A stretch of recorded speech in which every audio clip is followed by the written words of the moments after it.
Gold, trusted gold buyers. మీరు తాకట్టు పెట్టిన బంగారాన్ని విడిపించి ఈ రోజు ఉన్న మార్కెట్ ధరకు కొనబడను. నమస్కారం, వెల్కమ్ టు ఐ డ్రీమ్. ధర్మ మార్గం విత్ విజిత కార్యక్రమానికి స్వాగతం.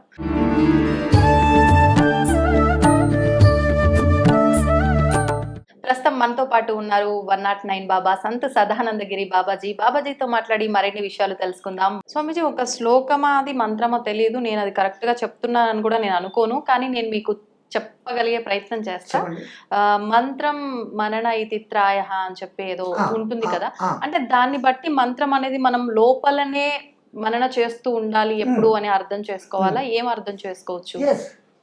ఇప్పుడు ఇక్కడ మంత్రం అనే మాట వచ్చేసరికి ఒక గురువు దగ్గర కొన్నాళ్ళు మనం సేవ చేసి ఆయన మెప్పు పొంది ఆయన వీడు సూటబుల్ అని అనిపించినప్పుడు, అర్హుడు అనిపించినప్పుడు ఇచ్చేది మంత్రం.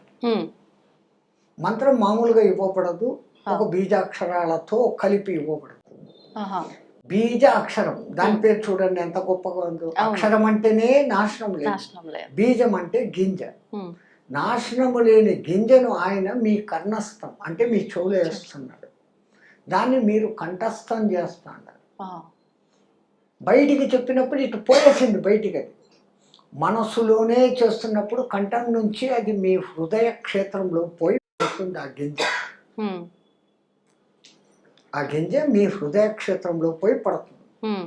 మీరు చేస్తున్న సాధన, దాని మీద ఉన్న విశ్వాసము అనే నీళ్లు ఎరువులుగా మారి ఆ మొక్క ఆ గింజ ఏ రోజో ఒక దినం మొలకెత్తి మొలకై మానై ఫలములను ఇస్తుంది అన్న అర్థంతో చెప్పి మీ హృదయ క్షేత్రం ముందు శుద్ధంగా ఉందా లేదా అనే దానికి ఆ కాలంలో గురువులు 7 ఏళ్ళు 10 ఏళ్ళు మా దగ్గర పనిచేయి, సేవ చేయి. ఆడి హృదయ క్షేత్రం మంచిగా లేకుండా ఈ గురువు దగ్గర ఈ మంత్రాలు నేర్చుకొని నేను వాడిని కొట్టేస్తా, వీడిని చంపేస్తా, ఇంత డబ్బులు సంపాదించుకుంటా అనే బుద్ధులు ఉంటే వాడికి ఆ మంత్ర ఉపదేశం చేయరు. ముందుగా అంతా అబ్జర్వ్ చేస్తారు వాళ్ళని దగ్గరగా ఉంచి. వాడి మానసిక స్థితి ఏమి, వీడు లోక కళ్యాణం కోసం పనిచేస్తాడా, నేను ఇచ్చిన మంత్రాలని తన స్వస్వార్థానికి వాడుకుంటాడా? అందుకే పూర్వకాలంలో ఈ గురు శిష్య బంధం. పోగానే ఈ కాలంలో లాగా 10,000 డబ్బు ఇచ్చాను నాకు మంత్రమే అంటే ఇచ్చే కథలు కాదు అది. ముందు కొన్నాళ్ళు నా దగ్గర సేవ చేయి, ఆశ్రమం కూర్చో, నా బట్టలు ఉతుకు, చెరుకు పోయి నీళ్లు తీసుకురా, అడవిలోకి పోయి దర్భలు తీసుకురా, కర్రలు తీసుకురా, యజ్ఞానికి వంట వండు, వచ్చిన వాళ్ళకు పెట్టు. కఠినంగానే ప్రవర్తిస్తారు.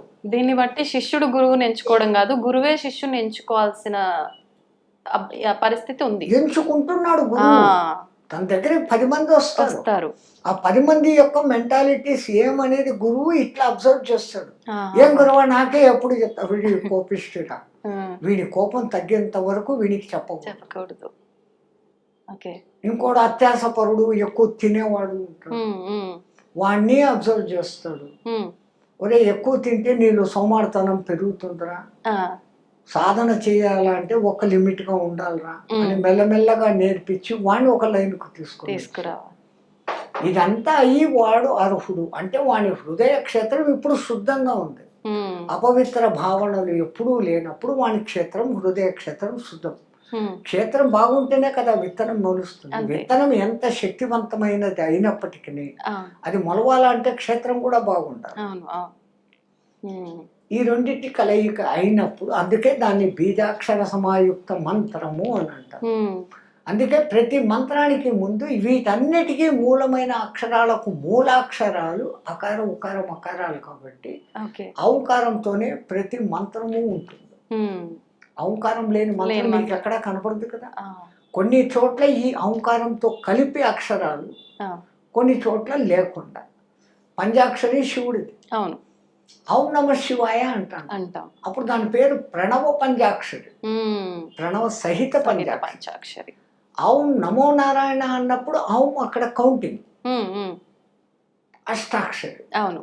ఔం నమో భగవతే వాసుదేవాయ అన్నప్పుడు ద్వాదశాక్షరి, అక్కడ కూడా ఔం పలకబడుతుంది. ఇక్కడ శివుని దగ్గర ఔం పలకబడలే. ఎంతన్ని ఉన్నాయమ్మా విచిత్రాలు. చూడు, మరి అహంకారం ఉండాలా అంటున్నానా నేనే? మరి అహంకారం లేని దేవుళ్ళు 2 ఉన్నారు. ఎవరు స్వామిజీ? మరి చూడు, మరి ఆలోచించు. గణపత ఓం గం గణపతియే నమః అంటాం. అంటాం. మరి ఆలోచించు. నా చిన్ని బుర్రకు తట్టడం లేదే. రామ్ అనే దాంట్లోనూ ఓం ఉంది. ఓం శ్రీరామ ఎక్కడైనా చూసావా? లేదు. సీతారామ, జానకి రామ, రఘురామ, కౌసల్య రామ, దశరథ రామ, ఇంతే ఉంటాయి తప్ప ఓం శ్రీరామ అని ఎక్కడ మంత్రం ఉండదు.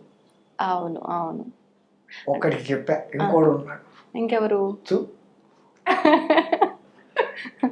దత్త భగవానుడు. ఓకే. ఆయనకు ద్రామ్ దత్తాత్రేయ అని వస్తుంది, కానీ ఓం దత్తాత్రేయ ఉండదు ఎక్కడ. అంటే వీటి వెనకాల కూడా ఆంతర్యం ఏమైనా ఉందా? అలా ఇదే ఉండకపోవడానికి అర్థం. ద్రామ్ అంటున్నప్పుడు దాంట్లో అకారం ఉకారం అకారాలు 3 వచ్చేస్తున్నాయి. రామ్ అంటున్నప్పుడు కూడా అదే వస్తాం.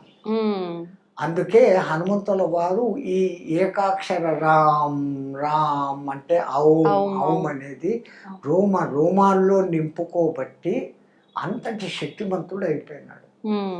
ఒక్క మన మెదడులోనే 10,000 కోట్ల న్యూరాన్స్ ఉన్నాయి. 1.5 కేజీ బరువులో అన్ని న్యూరాన్స్ ఉంటాయి. 60 కేజీల ఈ బాడీలో ఎన్ని కణాలు? ఎర్ర రక్త కణాలు, తెల్ల రక్త కణాలు, ప్లాస్మా అంటే అది కణాలు. ఇన్నిటినీ కూడా నీవు ఎప్పుడైతే అహంకారమయం చేస్తావో విశ్వంతో నువ్వు లయమవుతావు. కలియుగంలో ఈ 70-80 ఏండ్ల, 100 ఏండ్ల, 120 ఏండ్ల మ్యాక్సిమం వయస్సులో కూడా ఆడు పుట్టినప్పటి నుంచి మంత్ర సాధన, ఓంకార సాధన చేసినా అన్ని కణాలను నింపుకోలేడు. దైవానుగ్రహం ఉంటే అది అవుతుంది. సంకల్ప శక్తి. మంచి విషయాలు తెలియజేశారు. మరిన్ని విషయాలు మరొక వీడియోలో మాట్లాడుకుందాం. ధన్యవాదాలు. మా గురుదేవుని కటాక్షం తల్లి. జై శ్రీమన్నారాయణ. జై శ్రీరామ్. సమస్త సుఖినో భవంతు, సర్వే జనాం సుఖినో భవంతు. తవ్వండి, తవ్వుతూనే శివలింగం. పరమాత్మకు జీవా. సరే, దాన్ని అట్లా కప్పేసేయండి, చూపించదండి. Krishna is there. మూర్తి పూజ కాదు, సాక్షాత్ బ్రజేంద్ర నందన భగవాన్ ఉన్నారు మూర్తిలో. ఏమీ ఆశించకుండా ఆరాధించే వాళ్ళు కూడా ఉన్నారా ప్రభుజీ? నిజమైన భక్తి అంటే మనకు తెలియదు కాబట్టి